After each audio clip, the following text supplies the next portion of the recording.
Exploring self और knowing self.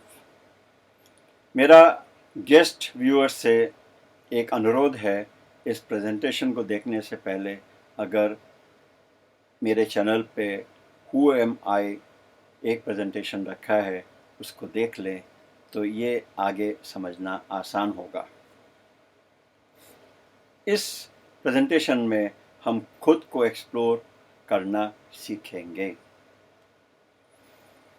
हमने कर्म विभाग के डिवीजन के द्वारा आत्मा का अनुभव और बॉडी का अनुभव देखा, यानी बॉडी के अनुभव, बॉडी के कर्मेंद्रियों, ज्ञानेंद्रियों, आत्मा की शक्तियों का जो फंक्शंस हैं उसको समझ करके हमने दोनों को समझा है। ब्रेन जो है शरीर को कंट्रोल करता है और मैं आत्मा अपने मन बुद्धि संस्कार को यूज़ करके इस शरीर को चलाती हूँ। हमने ये देखा था कि ब्रेन शरीर को कंट्रोल करता है और ब्रेन शरीर को तब अच्छी तरह से कंट्रोल कर पाता है जब मन शांत और शीतल रहता है। आत्मा इस शरीर का यूज़र है, कंट्रोलर नहीं। जिस तरह से कार ड्राइवर जो है अगर कार को अच्छी तरह से चलाता है तो कार का जीवन भी ज़्यादा चलता है, अगर वो अनाड़ीपने से चलाता है तो कार का जीवन भी शॉर्ट हो जाता है, कार जल्दी बेकार हो जाती है। इसी तरह से मैं आत्मा इस शरीर को अच्छी तरह से चला रही हूँ तो शरीर का जो जीवन है, जीवन काल ज़्यादा होगा। अगर ठीक से नहीं चला रही हूँ तो जीवन काल भी शॉर्ट हो जाएगा। अब हम देखते हैं कि ये इन्फॉर्मेशन दुनिया की जो है हमारी ज्ञान इंद्रियों से शरीर में आती, हम ज्ञान इंद्रियों से लेते हैं। ज्ञान इंद्रियों से इन्फॉर्मेशन अंदर जाके संस्कारों को ट्रिगर करती है, संस्कार से मन में विचार आते हैं और जैसे विचार आते हैं उसका सीधे असर हमारे शरीर पे मालूम पड़ता है। यही संस्कार बुद्धि को भी ट्रिगर करते हैं, फिर उसके प्रभाव में बुद्धि फिर निर्णय लेती है। जब बुद्धि निर्णय लेती है, जब कर्म करती है तो संस्कार पे भी इम्प्रिंट छोड़ती है और इस दुनिया में भी इम्पैक्ट करती है, इस दुनिया में भी परिवर्तन लाती है। तो ज्ञानेंद्रियों और कर्मेंद्रियों में यही अंतर है कि ज्ञानेंद्रियां इन्फॉर्मेशन लेती हैं और कर्मेंद्रियां इस दुनिया में परिवर्तन करती हैं। कैसा भी परिवर्तन हो और जो कर्म किया उसका इम्प्रिंट जो है हमारे संस्कार में आ जाता है। हम चूंकि आत्मा के फंक्शनल एस्पेक्ट के द्वारा खुद को एक्सप्लोर करेंगे तो यहाँ पे जो सेकंड डायमेंशन का अनुभव है, यानी आत्मा की खूबसूरती का, इसको फिर से हमें याद करना चाहिए। इसलिए हम इसको दोबारा से फिर से रीएम्फसाइज कर रहे हैं। आत्मा इतनी खूबसूरत है कि उसकी खूबसूरती के लिए हमने 6 पॉइंट आपको बताए थे। आत्मा अजर अमर अविनाशी है। आत्मा के जो ओरिजिनल नेचर है, लव, ब्लिस, पीस, प्योरिटी, आत्मा अपने ओरिजिनल नेचर को पसंद करती है। आत्मा की बुद्धि एक्यूरेट काम करती है। यहाँ पे हमने ये भी बताया था कि कुछ लोग ये पूछते हैं अगर गलत निर्णय लेती है तो बुद्धि एक्यूरेट कहाँ हो गई। तो मैंने एक एग्जाम्पल दिया था समझाने के लिए कि कंप्यूटर में अगर प्रोग्राम में डेटा गलत है और फिर जो निर्णय कंप्यूटर डिसीजन देवे, रिजल्ट आए तो वो सही नहीं होगा, तो क्या आप कंप्यूटर को दोष देंगे? इसी तरह से जो हमारा ज्ञान है या इन्फॉर्मेशन है वो पूरा ना होने के कारण या सही नहीं होने के कारण निर्णय गलत आते हैं, अदरवाइज आत्मा की एक्यूरेट बुद्धि काम करती है।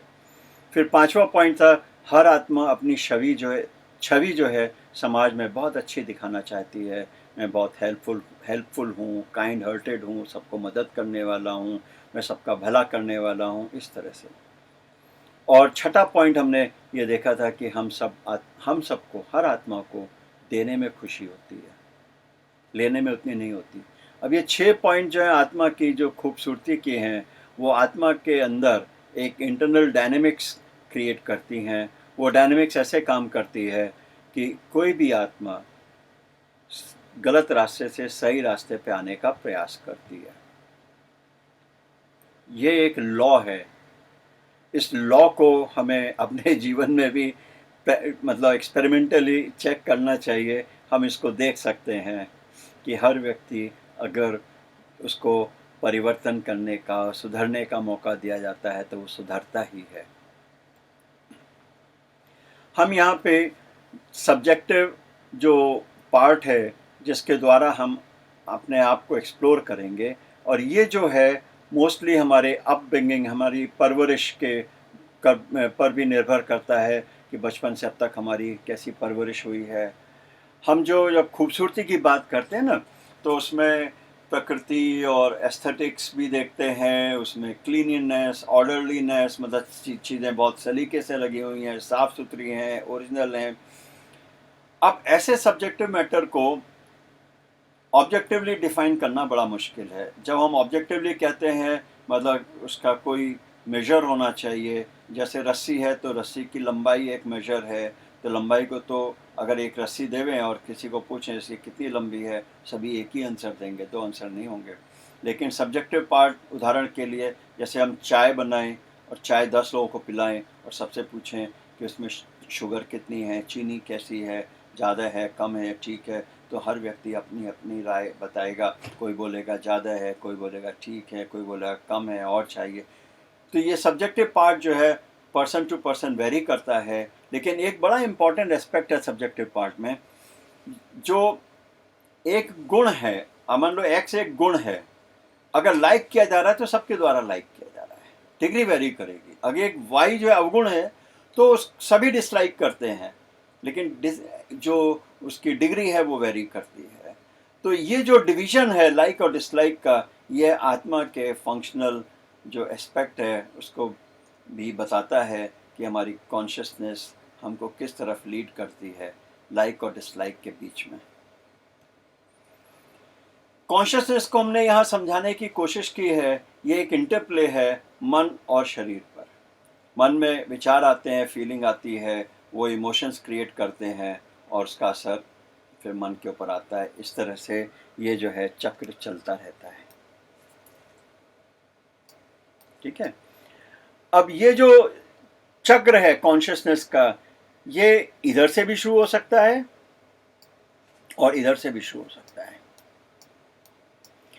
अब इधर से शुरू हो रहा है, अब सोचिए कोई बहुत अच्छी घटना आपके जीवन में हुई हो, तो उसको सोचेंगे तो आपके अंदर एक अच्छी फीलिंग आएगी। अगर खराब घटना है तो आपके अंदर अलग तरह की फीलिंग आएगी, उसका इमोशंस क्रिएट हो जाएंगे और ये चक्कर शुरू हो जाएगा। दूसरा जो है एक्सटर्नल वर्ल्ड से भी ये ट्रिगर आ जाते हैं। कोई खराब घटना घटी, जैसे ज्ञानेंद्रियों से इंफॉर्मेशन अंदर गई, फिर यहाँ से संस्कार के आधार से मन में आई, थ्रू संस्कार,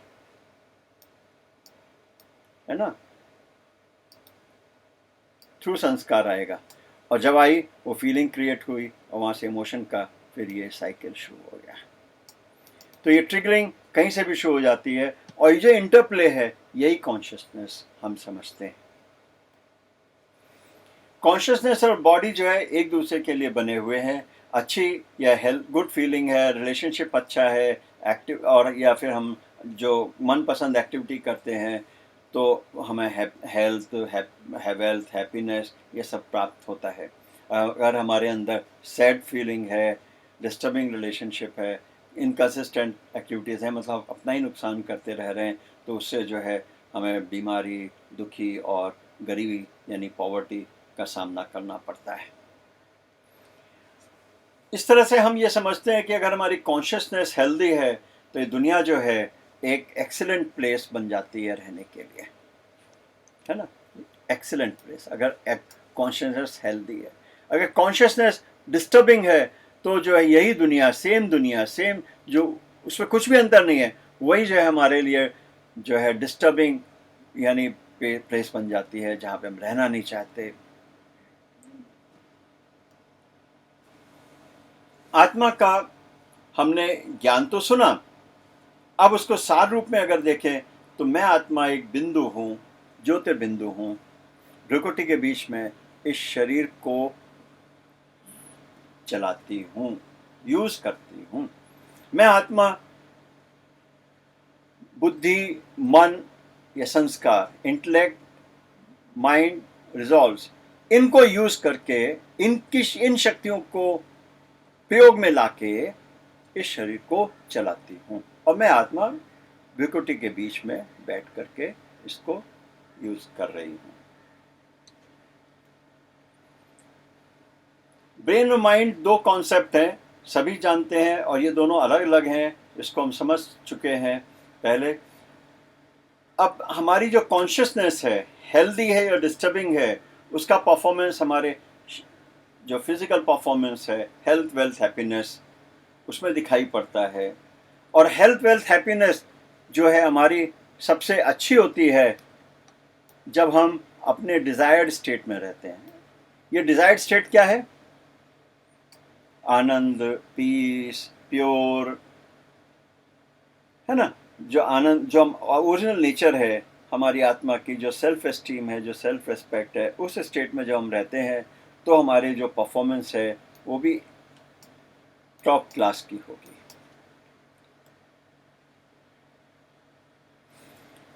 हमने ये देखा कि राजयोग यानी बुद्धि शासन करे ज्ञान इंद्रियों और कर्म इंद्रियों पर।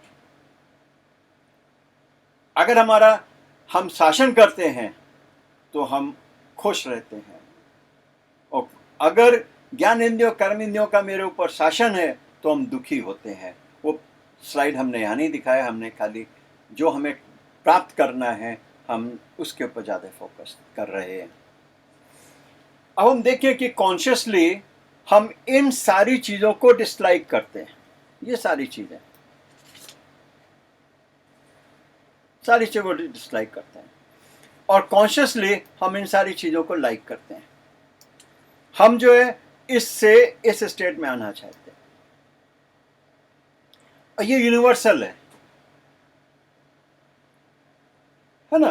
तो हमारा प्रयास ये रहता है, आत्मा का प्रयास, जो इंटरनल डायनेमिक्स है, वो उसको इस स्टेट में लाने का कोशिश करती है, यानी गलत रास्ते से, खराब रास्ते से निकल के वो सही रास्ते पे आने का प्रयास करती है। हमारी कॉन्शियसनेस जब हेल्दी होती है, हेल्दी मतलब loveful, peaceful, bliss, honesty, helpful, share, जो सारे गुण जो लिखे हुए हैं अगर हमारे कॉन्शियसनेस में हैं, यानी ये कॉन्शियसनेस का इंटरप्ले हमारे अंदर चल रहा है मन और शरीर के बीच में, तो वही हमको खुशी, चेयरफुलनेस, हेल्दी, एफिशिएंसी और अच्छे संबंध, प्रेजेंट रिलेशनशिप में हमको दिखाई पड़ता है। इसके अगेंस्ट में अगर डिस्टर्बिंग रिलेशनशिप है ना, तो उसमें क्या होता है, या डिस्टर्बिंग कॉन्शियसनेस है, उसमें hate, peacelessness, jealousy, dishonesty, anger, unhelpful, not sharing, ये सारी चीज़ें होती हैं जो इसका असर हमारे शरीर पे जो दिखाई पड़ता है, स्ट्रेस, डिप्रेशन, डिजीज़, इनएफिशिएंसी, और हमारे रिलेशनशिप में भी इश्यूज दिखाई पड़ते हैं। अब फर्दर एक्सप्लोर करते हैं। संस्कार से जो विचार मन में आ रहे हैं वो फिर शरीर पे प्रभाव डालते हैं। संस्कारों को हम सीधे ऑब्जर्व नहीं कर सकते, जो स्ट्रीम ऑफ थॉट्स आ रहा है उसको हमें वॉच करना है, यानी इंट्रोवर्ट बन के, अंतर्मुखी बन के अपने उन विचारों को देखना है। हमें चिंता नहीं करना है कि अरे ये क्यों आ रहा है, इसको ठीक करने का रास्ता तो राजयोग में आएगा। हमें वॉच करना है क्या क्या चीज़ डिज़ायरेबल हैं, क्या क्या चीज़ नॉट डिज़ायरेबल हैं, यानी अपने संस्कारों को परखना, जानना, समझना, ये हमारा खुद की खोज यानी खुद की एक्सप्लोरेशन है। अब आता है संस्कारों का असर बुद्धि के ऊपर भी आता है। जब संस्कार बुद्धि के ऊपर इफेक्ट डालता है, इम्पैक्ट करता है, तो अब हमें वॉच करना है क्या मैं रिएक्ट कर रहा हूं सिचुएशन के ऊपर। हमेशा ये समझना है कि जब भी हम रिएक्ट करते हैं तो हम स्लेव हैं, यानी हमारा बुद्धि का कंट्रोल हमारे ज्ञानेंद्रियों और कर्मेंद्रियों पर नहीं है। हमें यह देखना है क्या मैं थॉटफुल एक्शन, सोच समझ के एक्शन ले रहा हूँ, प्रोज एंड कॉन्स, प्रॉफिट और लॉस, इन सबको देख करके कार्य कर रहा हूँ, तो उस हालत में मैं मास्टर कहलाऊंगा। तो अभी चेक करना है कि मैं मास्टर हूँ या स्लेव हूँ। ये भी हमें वॉच करना है, हमें कॉशियस रहना है, एक्सरसाइज करना है कॉन्शियस कंट्रोल का। ये भी हमारा एक्सप्लोर करने का खुद का एक तरीका है कि हम बुद्धि हमारी कब किसी के परवश तो नहीं होती, किन किन संस्कारों के परवश तो नहीं है, उसको मुक्त करके मास्टर यानी किंग की तरह बनना है। हमने देखा कि ये भी समझा कि राजयोग का पहला स्टेप है नोइंग सेल्फ। हमने अगेन फिर से हम याद दिला रहे हैं, राजयोग में हम अपनी सोच और बोल और कर्म कैसे बनाएं जिससे हम ओरिजिनल स्टेट में रह सकें। ये हमारा चित्र फिर से याद दिलाने के लिए कि हमारी जो 3 डायमेंशन है, पहला शरीर का और आत्मा की शक्तियों का अंतर, उनके कर्म विभाग का अंतर, फिर दूसरा डायमेंशन है उसकी ब्यूटी का, और तीसरा डायमेंशन है कर्म का, कि हम एक्वायर्ड कैरेक्टरिस्टिक्स, जो ये हमें अभी डेवलप करना है कि हम हमारे सोच और बोल और कर्म जैसे हम यहाँ सीखते हैं, इन एक्टिविटीज़ में सीखते हैं, ऐसे ही हम राजयोग में इनको सीखेंगे, जिससे कि हम अपनी ओरिजिनल स्टेट यानी सेल्फ रिस्पेक्ट या सेल्फ एस्टीम में रह सकें।